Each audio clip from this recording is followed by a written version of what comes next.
ಅಪ್ಪ ಮಗಳು ಇಬ್ರಿಗೂ ಹೇಳ್ತಾ ಇದ್ದೀನಿ, ಸರಿಯಾಗಿ ಕೇಳಿಸ್ಕೊಳ್ಳಿ.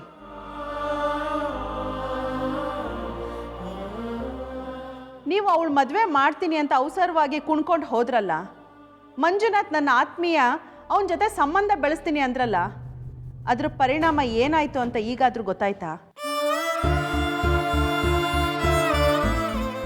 ಅಮೃತ, ಅಪ್ಪ ತೋರಿಸಿದ ಹುಡುಗನ್ನೇ ಕಣ್ಮುಚ್ಕೊಂಡು ಮದುವೆ ಆಗ್ತೀನಿ ಅಂದ್ಯಲ್ಲ, ನೀನೇನಾದರೂ ಅವನ್ನ ಮದುವೆ ಆಗಿದ್ದಿದ್ರೆ ನಿನ್ನ ಜೀವನ ಏನಾಗ್ತಿತ್ತು ಅಂತ ಇವಾಗಲಾದ್ರೂ ಗೊತ್ತಾಯ್ತಾ? ಜಯಲಕ್ಷ್ಮಿ ಅವರು ತಾನಾಗೆ ಅಮೃತ ಅರುಣ್ ಮದುವೆನ ಪ್ರಸ್ತಾಪ ಮಾಡಿದ್ದಾರೆ. ನಿಶ್ಚಿತಾರ್ಥ ಮುರ್ಕೊಂಡು ಹೋದವರು ಅಂತ ಕೋಪನ ಮನಸ್ಸಲ್ಲಿ ಇಟ್ಕೊಂಡಿದ್ರೆ ಅವರು ಪ್ರಸ್ತಾಪ ಮಾಡ್ದೇನೂ ಇರ್ಬೋದಿತ್ತು. ಆದರೆ ಅವ್ರು ಹಾಗೆ ಮಾಡಲಿಲ್ಲ. ಅವ್ರ ಮನಸ್ಸಲ್ಲಿ ಯಾವ ಹಠ ಇದೆಯೋ, ನಮ್ಮ ಮೇಲೆ ಯಾವ ರೀತಿ ಕೋಪ ತೀರಿಸ್ಕೊಬೇಕು ಅಂತಿದೆಯೋ ಯಾರು ಗೊತ್ತು. ನೀವು ಜಯಲಕ್ಷ್ಮಿ ಮೇಡಮ್ ಬಗ್ಗೆ ತಪ್ಪಾಗಿ ಯೋಚನೆ ಮಾಡ್ತಾ ಇದ್ದೀರಾ ಅಪ್ಪ. ಅವರು ಬೇರೆಯವ್ರ ಬಗ್ಗೆ ದ್ವೇಷ ಸಾಧಿಸೋದಾಗ್ಲಿ, ಕೋಪ ತೀರಿಸ್ಕೊಳ್ಳೋದಾಗ್ಲಿ ಯಾವುದನ್ನು ಮಾಡಲ್ಲ ಅಪ್ಪ. ಆ ನಂಬಿಕೆ ನನಗಿದೆ. ನನ್ನ ಮಾತಂತೂ ಕೇಳಲ್ಲ. ನಿಮ್ಮ ಮಗಳೇ ಹೇಳ್ತಾ ಇದ್ದಾಳೆ, ಅವಳ ಮಾತಾದರೂ ಸ್ವಲ್ಪ ಕೇಳಿ. ಈಗಾಗಲೇ ಅಮೃತನ ಮದುವೆ 2 ಸಲ ನಿಂತೋಗಿದೆ. ಒಂದು ನಿಶ್ಚಿತಾರ್ಥ ಮುರಿದು ಬಿದ್ದಿದೆ. ಆದರೆ ಇದರಲ್ಲಿ ನಮ್ಮ ಅಮೃತ ತಪ್ಪು ಏನೂ ಇಲ್ಲ. ಯಾರ್ದೋ ತಪ್ಪಿಗೆ ನಮ್ಮ ಅಮೃತ ಬಲಿ ಆಗ್ತಿದ್ದಾಳೆ. ಅದು ನನಗೆ ಗೊತ್ತು, ನಿಮಗೆ ಗೊತ್ತು. ಊರಿನ ಜನಕ್ಕೆ ಅದೆಲ್ಲ ಬೇಕಾಗಿಲ್ಲ. ಅವ್ರ ಬಾಯಿ ಚಪ್ಪಲ ತೀರ್ಸ್ಕೊಳ್ಳೋಕ್ಕೆ ಅವ್ರಿಗೊಂದು ಕತೆ ಬೇಕು. ಈಗ ಅದು ಅಮೃತನ ಕತೆ ಆಗಿದೆ. ಅಮೃತನ ಬಗ್ಗೆ ಕಾದಂಬರಿ ಕತೆ ಆಗೋಷ್ಟು ಜನ ಮಾತಾಡ್ತಾರೆ. ಚಿಕ್ಕಮ್ಮ, ಜನರು ಮಾತಾಡ್ತಾರೆ ಅಂತ ಅವ್ರ ಮಾತಿಗೆ ಕಿವಿ ಕೊಡ್ತಾ ಹೋದರೆ ಅದಕ್ಕೆ ಅಂತ್ಯ ಎಲ್ಲಿದೆ ಚಿಕ್ಕಮ್ಮ? ಇದೆ, ಎಲ್ಲದಕ್ಕೂ ಅಂತ್ಯ ಅಂತ ಇದೆ. ನೀನು ಅರುಣ್ನ ಮದುವೆ ಆದರೆ ನಿನ್ನ ಬಗ್ಗೆ ಆಡ್ಕೊಳ್ಳೋ ಬಾಯಿಗೆ ಬೀಗ ಬೀಳುತ್ತೆ. ಜನರ ಬಾಯಿಗೆ ಎದ್ರಿ ನನ್ನ ಮಗಳು ಮದುವೆ ಆಗ್ಬೇಕಾ? ಜನರು ಅಮೃತನ ಬಗ್ಗೆ ಮಾತಾಡ್ತಾ ಇರುವಾಗಲೇ ನೀವು ಹೋಗಿ ಮಂಜುನಾಥನ ಹತ್ರ ಹರೀಶನ್ ಸಂಬಂಧ ಕೇಳಿದ್ರಿ. ಆಗ ಅವರಿಗೆ ನಿಮ್ಮನ್ನ ಸಿಕ್ಕಾಕ್ಸೋದು ಸುಲಭ ಆಯಿತು. ಮತ್ತೆ ನೀವು ಹೋಗಿ ಮೋಸದ ಬಲೆಗೆ ಬೀಳ್ಬೇಕಾ? ಒಂದು ಸಲ ಮದುವೆ ನಿಂತೋಗಿರೋರ ಮನೇಲಿ ಆ ಹೆಣ್ಮಕ್ಳಿಗೆ ಮದುವೆ ಮಾಡೋಕ್ಕೆ ಎಷ್ಟು ಕಾಯ್ತಾ ಇರ್ತಾರೆ ಅಂತ ಮೋಸಗಾರಿಗೆ ತುಂಬ ಚೆನ್ನಾಗಿ ಗೊತ್ತಿದೆ. ಅಂಥವರು ನಿಮ್ಮಂಥವ್ರಿಗೆ ಗಾಳ ಹಾಕೋಕ್ಕೆ ಕಾಯ್ತಾ ಇರ್ತಾರೆ. ನನಗೆ ಮದುವೆನೇ ಬೇಡ ಚಿಕ್ಕಮ್ಮ. ಅದು ಬಾಯಲ್ಲಿ ಹೇಳೋಕ್ಕೆ ತುಂಬ ಸುಲಭ ಅಮೃತ. ಒಂಟಿ ಹೆಣ್ಣು ಈ ಸಮಾಜದಲ್ಲಿ ಬದುಕೋದು ಅಷ್ಟು ಸುಲಭ ಅಲ್ಲ. ಮೊದಲು ಅದನ್ನು ಅರ್ಥ ಮಾಡ್ಕೊ. ಅಪ್ಪ ಮಗಳಿಬ್ರು ಜಯಲಕ್ಷ್ಮಿ ಅವ್ರ ಮಾತನ್ನ ಒಪ್ಕೊಳ್ಳಿ. ಅರುಣ್ ಹೇಗೆ ಅಂತ ನಮಗೆ ಚೆನ್ನಾಗಿ ಗೊತ್ತಿದೆ. ಅವನ ಅಪ್ಪಟ ಚಿನ್ನ. ದುರ್ಬೀನ್ ಹಾಕಿ ಹುಡುಕಿದ್ರು ಅರುಣ್ ಥರ ಹುಡುಗ ಮತ್ತೆ ಸಿಗಲ್ಲ. ಸವಿತಾ, ನಿನಗೆ ಅರುಣ್ ಆಸ್ತಿ ಮೇಲೆ ಕಣ್ಣು. ಅದಕ್ಕೆ ಅವನು ನಿನಗೆ ಒಳ್ಳೆಯವನಾಗಿ ಕಾಣಿಸ್ತಾನೆ. ರೀ, ಬಡವ್ರು ಮಾತ್ರ ಒಳ್ಳೆಯವರು ಅನ್ನೋ ಭ್ರಮೆಯಿಂದ ಮೊದಲು ಆಚೆ ಬನ್ನಿ. ನೀವು ಹರೀಶನ್ ನೋಡಿಲ್ವಾ? ಈಗ ಅರುಣ್ ನೋಡಿ, ಈ ಸಂಬಂಧ ಬೇಕು ಅಂತ ತಾನಾಗೆ ಮುಂದೆ ಬಂದಿದ್ದಾರೆ. ಈಗಲೂ ನಾವು ಕಣ್ಣು ಮುಚ್ಕೊಂಡು ಕೂತ್ಕೊಂಡ್ರೆ ನಮ್ಮ ಕಾಲ ಮೇಲೆ ನಾವೇ ಕಲ್ಲು ಹಾಕ್ಕೊಂಡಂಗೆ ಅಂತ ಅರ್ಥ. ರೀ, ನಿಮಗೆ ವಯಸ್ಸಾಗ್ತಾ ಇದೆ, ಮೈ ತುಂಬ ಸಾಲ ಇದೆ. ಇಂಥ ಸಂದರ್ಭದಲ್ಲಿ ಅಮೃತನ ಮದುವೆ ಮಾಡೋಕ್ಕೆ ನಿಮಗಾಗತ್ತಾ? ಬೆಳೆದಿರೋ ಹುಡುಗಿ ನಮ್ಮ ಮನೇಲಿ ಇಟ್ಕೊಳ್ಳೋಕ್ಕಿಂತ ನಾವೆಲ್ಲರೂ ವಿಷ ತಗೊಂಡು ಸಾಯೋದೇ ಒಳ್ಳೇದು. ಚಿಕ್ಕಮ್ಮ ಪ್ಲೀಸ್, ಹಾಗೆಲ್ಲ ಮಾತಾಡಬೇಡಿ ದಮ್ಮಯ್ಯ. ಅಮೃತ,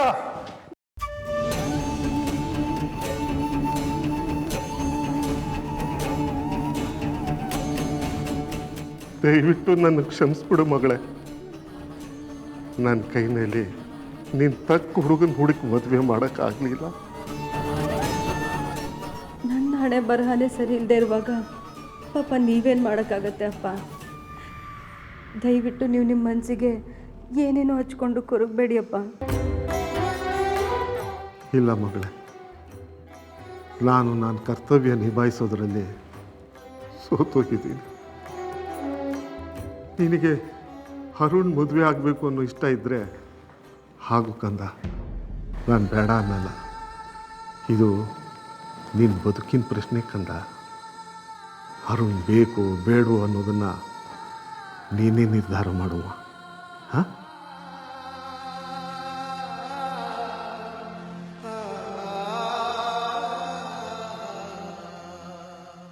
ಅಮೃತ, ನೀನು ಅರುಣ್ನ ಮದುವೆ ಆದರೆ ನೀನು ಭಾಳ ಚೆನ್ನಾಗಿರುತ್ತೆ. ನಿನ್ನನ್ನು ತಾಯಿ ಥರ ಪ್ರೀತಿ ಮಾಡೋ ಜಯಲಕ್ಷ್ಮಿ ಅವ್ರ ಋಣ ತೀರಿಸ್ದಾಗ ಆಗುತ್ತೆ. ನಿಮ್ಮಪ್ಪನೇ ಹೇಳಿದ್ರಲ್ಲ ನಿನ್ನಿಷ್ಟ ಅಂತ. ಇನ್ನು ನೀನು ಅರುಣ್ನ ಕಳ್ಕೊಬೇಡಮ್ಮ. ಒಳ್ಳೆ ನಿರ್ಧಾರ ತಗೋ, ಯೋಚನೆ ಮಾಡು.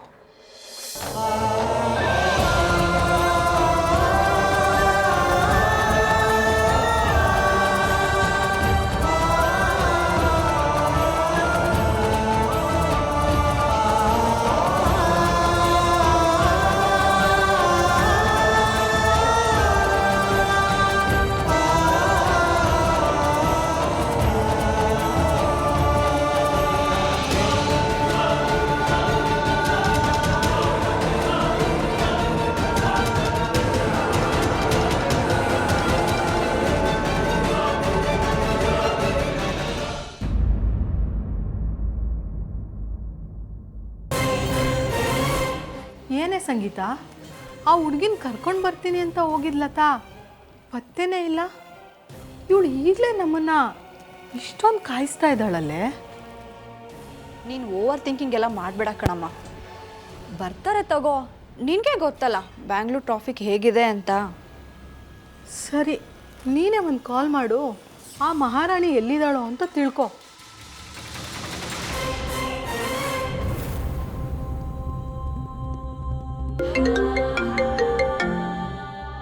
ಇಲ್ಲೇ ಎಲ್ಲೋ ರಿಂಗ್ ಟೋನ್ ಕೇಳಿಸ್ತಾ ಇದೆ ಅಮ್ಮ.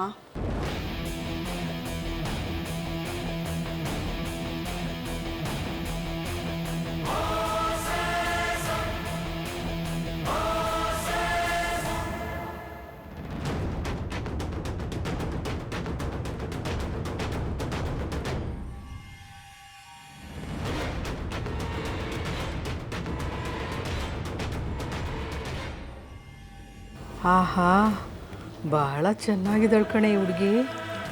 ಇವಳ ಸೌಂದರ್ಯಕ್ಕೆ ಎಲ್ಲರೂ ಫ್ಲ್ಯಾಟ್ ಆಗೋದಂತೂ ಗ್ಯಾರಂಟಿ.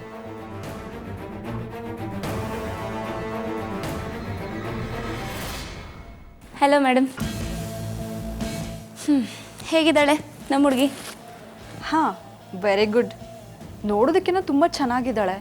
ಆದರೆ ನಮ್ಮ ಅರುಣ್ ಬಾವ ಇಂಥ ಸೌಂದರ್ಯಕ್ಕೆಲ್ಲ ಮರಳಾಗೋರಲ್ಲ. ಅವ್ರನ್ನ ಮರಳು ಮಾಡೋದು ತುಂಬ ಕಷ್ಟ. ಅರುಣ್ ಅವ್ರನ್ನ ನನ್ನ ಬಲೆಗೆ ಹೇಗೆ ಬೀಳಿಸ್ಕೋಬೇಕು ಅಂತ ನನಗೆ ಗೊತ್ತು. ಅದ್ರ ಬಗ್ಗೆ ನೀವೇನು ಯೋಚನೆ ಮಾಡಬೇಡಿ. ಈ ಗಂಡು ಪ್ರಾಣಿಗಳನ್ನ ಹೇಗೆ ಬಲೆಗೆ ಬೀಳಿಸ್ಕೊಂಡು ಆಟಾಡಿಸ್ಬೇಕು ಅನ್ನೋದು ನನಗೆ ತುಂಬ ಚೆನ್ನಾಗಿ ಗೊತ್ತು. ಹಾಗೆ ಹೇಗೆ ಕೈ ಕೊಡಬೇಕು ಅನ್ನೋದು ಇನ್ನೂ ಚೆನ್ನಾಗಿ ಗೊತ್ತು. ಇವಳಿಗೆ ಹೈಸ್ಕೂಲಲ್ಲೇ ಬಾಯ್ ಫ್ರೆಂಡ್ ಇದ್ದ. ಅಲ್ಲಿಂದ ಇಲ್ಲಿವರೆಗೂ ಅದೆಷ್ಟು ಜನರನ್ನ ಆಟಾಡಿಸಿದಾಳೆ ಅಂತ ಮೋಸ್ಟ್ಲಿ ಅವಳಿಗೆ ಲೆಕ್ಕ ಇಲ್ಲ ಅನಿಸುತ್ತೆ. Yes Latha, you are right. ಆದರೆ ಆ ಹುಡುಗನಿಗೆ ಚಾಕ್ಲೇಟ್ ಕೊಡೋದು ಬಿಟ್ಟರೆ ಲವ್ ಅಂದರೆ ಏನು ಅಂತಲೇ ಗೊತ್ತಿರಲಿಲ್ಲ. ಅದಕ್ಕೆ ಅವನ್ನ ಬಿಟ್ಬಿಟ್ಟೆ. ಅದಾದಮೇಲೆ ಕಾಲೇಜಲ್ಲಿ ಬೇರೆ ಬೇರೆ ಬಾಯ್ ಫ್ರೆಂಡ್ಸ್ ಇದ್ದರು. ಒಬ್ಬ ಮೂವಿ ಕರ್ಕೊಂಡು ಹೋಗೋಕ್ಕೆ, ಇನ್ನೊಬ್ಬ ಬೈಕಲ್ಲಿ ಸುತ್ತಾಡ್ಸೋಕ್ಕೆ. ಅವರೆಲ್ಲ ಇವಾಗ ಬೋರ್ ಅನ್ಸೋಕ್ಕೆ ಸ್ಟಾರ್ಟ್ ಆಯಿತು. ಅದಕ್ಕೆ ಅವರನ್ನು ಬಿಟ್ಬಿಟ್ಟೆ. ಆಮೇಲೆ ಒಂದು ಕಂಪ್ನಿಲಿ ಕೆಲ್ಸಕ್ಕೆ ಸೇರಿದ್ಲು. ಅಲ್ಲೂ ಸುಮಾರು ಜನರನ್ನ ಆಟ ಆಡಿಸಿ ಬಿಟ್ಟಿದ್ದಾಳೆ. ಈ ಹುಡುಗರು ಹೇಗೆ ಅಂದರೆ ಪ್ರೀತಿ ಪ್ರೇಮ ಸುತ್ತಾಡೋಕ್ಕೆ ರೆಡಿ ಇರ್ತಾರೆ. ಮದುವೆ ಮಾಡ್ಕೊಳ್ಳಿ ಅಂತ ಹೇಳಿದ್ರೆ 4 ಹೆಜ್ಜೆ ಹಿಂದಕ್ಕೆ ಹಾರ್ಬಿಡ್ತಾರೆ. ಇಂಥ ಹುಡುಗರ ಜೊತೆ ನಾನು ಎಷ್ಟು ದಿನ ಅಂತ ಇರೋಕ್ಕಾಗುತ್ತೆ? ನೀವೇ ಹೇಳಿ ಆಂಟಿ. ಮಾತೆತ್ತಿದ್ರೆ ಊಟಿಗೆ ಹೋಗೋಣ, ಕಾಶ್ಮೀರಕ್ಕೆ ಹೋಗೋಣ ಬಾ ಅಂತಾರೆ ಹೊರತು ಮದುವೆ ಆಗೋಣ ಬಾ ಅಂತ ಒಬ್ಬರು ಕೂಡ ಹೇಳಲ್ಲ. ಓ ಅಡಂಪ ಬಾಯ್, ಇದರಲ್ಲಿ ನನ್ನ ತಪ್ಪೇನಿದೆ? ಇಲ್ಲಮ್ಮ, ಇಲ್ಲ, ನಿಂದೇನು ತಪ್ಪಿಲ್ಲ. ಆದರೆ ನಮಗೆ ನಿನ್ನ ಪ್ರೇಮ ಕಥೆಗಳನ್ನ ಕೇಳಿ ಸಾಕಾಯಿತು. ಈಗ ನೀನು ಹಳೇ ಪ್ರೇಮ ಕಥೆ ಎಲ್ಲ ಪಕ್ಕಕ್ಕಿಟ್ಟು ನಮ್ಮ ಅರುಣ್ ಭಾವನ ಅರ್ಥ ಮಾಡ್ಕೊ. ನೀನು ಎಷ್ಟೇ ಹುಡುಗರನ್ನ ಆಟ ಆಡಿಸಿರ್ಬೋದು, ಆದರೆ ಅರುಣ್ನ ಮರಳು ಮಾಡೋದು ಅಷ್ಟು ಸುಲಭ ಅಲ್ಲ. ಅರುಣ್ ಅಂದ ಚಂದಕ್ಕೆ ಮರಳಾಗೋನಲ್ಲ, ಅವನಿಗೆ ಗುಣ ಸ್ವಭಾವ ಮುಖ್ಯ. ಅವನಿಗೆ ಹುಡುಗಿರ್ ಜಾಣತನ ಬೇಗ ಆಕರ್ಷಿಸುತ್ತೆ. ಯಾ ಶ್ಯೂರ್, ನಾನು ಏನು ಮಾಡಬೇಕು ಅನ್ನೋದನ್ನು ನನಗೆ ಕ್ಲಿಯರಾಗಿ ಹೇಳಿ. ನಿನ್ನ ಕೆಲಸ ಇಷ್ಟೇ, ಐಶ್ವರ್ಯ ಅನ್ನೋ ಹೆಸರಲ್ಲಿ ಅರುಣ್ ಭಾವನ್ ಲೈಫಲ್ಲಿ ಇರಬೇಕು. ಅಮೃತನ ಮದುವೆ ಆಗಿ ಹೋಗೋವರೆಗೂ ನೀನು ಅರುಣ್ ಭಾವನ ಆಟ ಆಡಿಸ್ತಾ ಇರಬೇಕು. ಯಾವುದೇ ಕಾರಣಕ್ಕೂ ನಮ್ಮ ಅತ್ತೆ ಅರುಣ್ ಭಾವ ಮದುವೆ ಪ್ರಸ್ತಾಪ ಎಷ್ಟೇ ಮಾಡಿದ್ರೂ ನೀನು ಮದುವೆನ ಮುಂದಕ್ಕೆ ಹಾಕ್ತಾ ಅರುಣ್ ಭಾವನ್ನ ಆಟ ಆಡಿಸ್ತಾ ಹೋಗ್ತಾ ಇರಬೇಕು. ಅಮೃತನ ಮದುವೆ ಆಗಿದ್ದ ಮರುದಿನನೇ ಏನಾದರೂ ಒಂದು ನೆಪ ಇಟ್ಕೊಂಡು ಜಗಳ ತೆಗೆದು ನಮ್ಮ ಭಾವನ ಈ ಮನೆನ ಬಿಟ್ಟು ಹೊರಗಡೆ ಹೋಗ್ತಾ ಇರಬೇಕು. ನಾನು ನಿನಗೆ ಅರುಣ್ ಸ್ವಭಾವ ಹೇಗೆ, ಅಮೃತ ಯಾರು, ಜಯಲಕ್ಷ್ಮಿ ಮತ್ತು ಅಜ್ಜಿ ಸ್ವಭಾವ ಏನು ಅಂತ ಎಲ್ಲ ಎಕ್ಸ್ಪ್ಲೈನ್ ಮಾಡ್ತೀನಿ. ನೀನು ನಾವು ಹೇಳ್ದಂಗೆ ಮಾಡಿದ್ರೆ ಸಾಕು, ಮುಂದಿನ ಕೆಲಸ ನಾವು ನೋಡ್ಕೋತೀವಿ. Okay done. ನನಗೆ ನನ್ನ ಪೇಮೆಂಟು ಕರೆಕ್ಟಾಗಿ ಬಂದರೆ ಸಾಕು. ನೀವು ಹೇಗೆ ಆ್ಯಕ್ಟ್ ಮಾಡೋಕ್ಕೆ ಹೇಳ್ತೀರೋ ಹಾಗೆ ನಾನು ಮಾಡ್ತೀನಿ. Very good. ಇವಾಗ ನಮಗಿರೋ ಮೊದಲನೇ ಟಾಸ್ಕ್ ಅಂದರೆ ಅರುಣ್ ಭಾವನ್ಗೆ ಐಶ್ವರ್ಯ ನೀನೇ ಅನ್ನೋದನ್ನ ನಂಬಿಸೋದು. ಡೋಂಟ್ ವರಿ, ಅರುಣ್ ಅವ್ರಿಗೆ ಇವಳೆ ನಿಜವಾದ ಐಶ್ವರ್ಯ ಅಂತ ಪ್ರೂವ್ ಮಾಡಿದ್ರಾಯ್ತು. No worries. Okay, deal.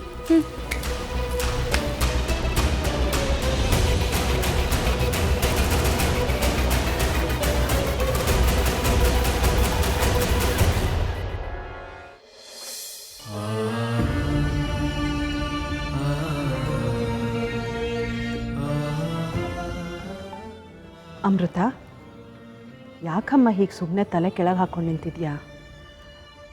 ಅಮೃತ, ನಾನೊಂದು ಮಾತು ಹೇಳ್ತೀನಿ. ಈ ಮಾತನ್ನ ನಾನು ನಿನ್ನ ಚಿಕ್ಕಮ್ಮಗೆ ಹೇಳ್ತಿಲ್ಲ, ಒಬ್ಬಳು ಹಿತೇಶಿಯಾಗಿ ಹೇಳ್ತಾ ಇದ್ದೀನಿ.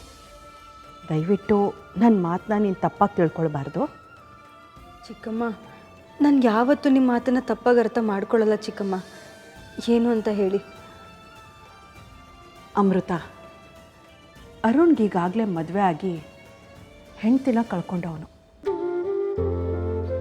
ಅವನು ಶ್ರೀಮಂತ ಇರ್ಬೋದು, ಆದರೆ ಅವನಿಗೆ ಎರಡನೇ ಮದುವೆ ಅನ್ನೋದು ಅಷ್ಟು ಸುಲಭದ ಮಾತಲ್ಲ. ಅವನು ಬಹಳ ಕಷ್ಟಪಡ್ತಾನೆ.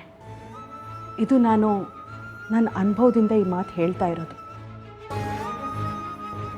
ನಾವು ಬಡವರಾಗಿದ್ವಿ, ಆಗ ಹೆಣ್ಮಕ್ಳಿಗೆ ಮದುವೆ ಅನ್ನೋದು ಅಷ್ಟು ಸುಲಭದ ಮಾತಲ್ಲ. ಬಹಳ ಕಷ್ಟಪಡ್ತಾಯಿದ್ರು. ನಿಮ್ಮ ಅಪ್ಪನ ಮದುವೆ ಆಗುವಾಗಲೂ ಅಷ್ಟೇ ನಮ್ಮ ಮನೆಯವ್ರು ಯಾರು ಯಾವ ಯೋಚನೆನೂ ಮಾಡಿಲ್ಲ. ಆದರೆ ಇವಾಗ ಹಾಗಲ್ಲಮ್ಮ. ಕಾಲ ತುಂಬ ಬದಲಾಗಿದೆ. ಗಂಡಿರ್ಬೋದು, ಹೆಂಡಿರ್ಬೋದು, ಅವ್ರ ಅನುಭವಗಳು ಬದಲಾಗಿದೆ, ಯೋಚನೆ ಮಾಡೋ ರೀತಿ ಬದಲಾಗಿದೆ. ಹಾಗಿರುವಾಗ ಅರುಣ್ ಮನೆಯವರು ಅಷ್ಟೊಂದು ಶ್ರೀಮಂತರು. ಈಗಾಗಲೇ ನಿನ್ನ ಮದುವೆ ಮಂಟಪದ ತನಕ ಬಂದು ಮುರಿದು ಬಿದ್ದಿದೆ. ನಿನ್ನ ಹೆಸರು ಆ ರಾಹುಲ್ ಜೊತೆ ತಳಕು ಹಾಕ್ಕೊಂಡಿದೆ. ಹೀಗಿರುವಾಗ ಹರೀಶ್ ಅಂತ ತೋಳುಗಳು ಬಲೆ ಬೀಸ್ತಾನೆ ಇರ್ತವೆ. ಹ್ಞೂ ಚಿಕ್ಕಮ್ಮ, ನಿಮ್ಮ ಮಗಳಿಗೂ ಆ ರಾಹುಲ್ಗೂ ಸಂಬಂಧ ಇತ್ತು ಅಂತ ಈ ಮದುವೆ ನಿಂತೋಯ್ತು ಅಲ್ವಾ? ನೀವು ಅಂಜಲಿನ ಹುಡುಗನಿಗೆ ಕೊಟ್ಟು ಮದುವೆ ಮಾಡಿದ್ದು ಅಂತ ನಿಮ್ಮನ್ನು ಅಪ್ಪನ್ನು ಇಡೀ ಊರು ಜನ ಎಲ್ಲರೂ ಕೇಳ್ತಾರೆ.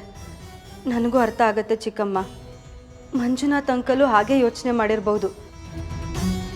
ಈಗಾಗಲೇ ಒಂದು ಸಲ ಮದುವೆ ನಿಂತೋಗಿದೆ, ಇನ್ನೊಂದು ಸಲ ಎಷ್ಟೇ ಕಷ್ಟ ಆದರೂ ಹುಡುಗ ಕೆಟ್ಟವನಂತ ಗೊತ್ತಾದರೂ ಈ ಮದುವೆ ನಿಲ್ಲಲ್ಲ ಅಂತ. ಅವತ್ತು ಹರೀಶು ಅರುಣ್ ಸರ್ಗೆ ನಡು ರಸ್ತೆಯಲ್ಲಿ ಯಾವಾಗ ಹೊಡೆದ್ನೋ ನನಗೆ ಅವಾಗಲೇ ಗೊತ್ತಾಗಿತ್ತು ಚಿಕ್ಕಮ್ಮ, ಅವನು ಎಂಥ ಮೃಗ ಅಂತ. ಆದರೂ ಈ ಮದುವೆ ಏನಾದರೂ ನಿಂತರೆ ನಿಮ್ಮ ಅಪ್ಪನ ಮಾತನ್ನ ಮೀರ್ದಂಗೆ ಆಗತ್ತೆ. ಎರಡನೇದು, ಜನರ ಮುಂದೆ ನಿಮ್ಮಪ್ಪ ತಲೆ ತೆಗ್ದಂಗೆ ಆಗುತ್ತೆ ಅಂತ ಹರೀಶ್ ಜೊತೆ ಮದುವೆ ಆಗಾಕ ಒಪ್ಕೊಂಡೆ ಅಂತ ನನಗೆ ಚೆನ್ನಾಗಿ ಗೊತ್ತು. ಅದಕ್ಕೆ ನಾನು ಹೇಳ್ತಾ ಇರೋದು, ಹೆಚ್ಚು ಯೋಚನೆ ಮಾಡದೆ ಅರುಣ್ನ ಮದುವೆ ಆಗಕ್ಕೆ ಒಪ್ಕೋ ಅಂತ. ಆದರೆ ನಾನು ಅವ್ರನ್ನ ಯಾವತ್ತೂ ಆ ದೃಷ್ಟಿಲಿ ನೋಡೇ ಇಲ್ಲ ಚಿಕ್ಕಮ್ಮ. ನೋಡಮೃತ, ಮದುವೆ ಅನ್ನೋದು ಹೆಣ್ಮಕ್ಳಿಗೆ ಒಂದು ಸೇಫ್ಟಿ. ಗಂಡ ಪಕ್ಕದಲ್ಲಿದ್ದರೆ ಸಮಾಜದಲ್ಲೊಂದು ಗೌರವ. ಆ ಗೌರವ ಇನ್ನೂ ಹೆಚ್ಚಾಗಬೇಕಂದ್ರೆ ಗಂಡ ಶ್ರೀಮಂತ ಆಗಿರಬೇಕು. ಚಿಕ್ಕಮ್ಮ, ನನ್ನ ದೊಡ್ಡಸ್ತಿಕೆಗೋಸ್ಕರ ಅರುಣ್ ಸರ್ನ ಮದುವೆ ಆಗಬೇಕಾ? ಅದೊಂದೇ ಅಲ್ಲ ಅಮೃತ, ನಮ್ಮ ಮನೆ ಪರಿಸ್ಥಿತಿಲಿ ಹಣ ಎಷ್ಟು ಮುಖ್ಯ ಅಂತ ನಿನಗೆ ಚೆನ್ನಾಗೇ ಗೊತ್ತು. ನಿಮ್ಮ ಅಪ್ಪಂಗೆ ವಯಸ್ಸಾಗಿದೆ, ಮೈ ತುಂಬ ಸಾಲ ಇದೆ, ಇರೋದು ಇದೊಂದೇ ಮನೆ.